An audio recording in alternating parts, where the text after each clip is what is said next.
राज्यातलं फोडाफोडीचं राजकारण लोकांना आवडलेलं नाही. मनसे अध्यक्ष राज ठाकरेंचा मोदी शहांना जोरदार टोला. स्वबळावर विधानसभा लढवण्याचे राज ठाकरेंचे संकेत.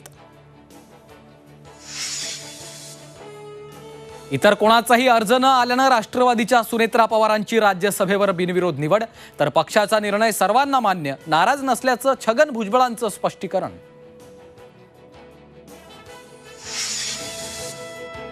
मनोज जरांगेंचं उपोषण स्थगित. सगळे सोयरे कायद्यासाठी सरकारला 1 महिन्याची मुदत. सकारात्मक निर्णय घेण्याचं शंभूराज देसाईंचं जरांगेंना आश्वासन. हॉस्पिटलमध्ये जाऊन केली विचारपूस. राष्ट्रीय स्वयंसेवक संघाच्या मुखपत्राची टीका राष्ट्रवादीच्या जिव्हारी. लेख लिहून महायुतीत मिठाचा खडा टाकू नका. लिहिता बोलता आम्हाला येतं. सूरज चव्हाणांनी सुनावले खडे बोल.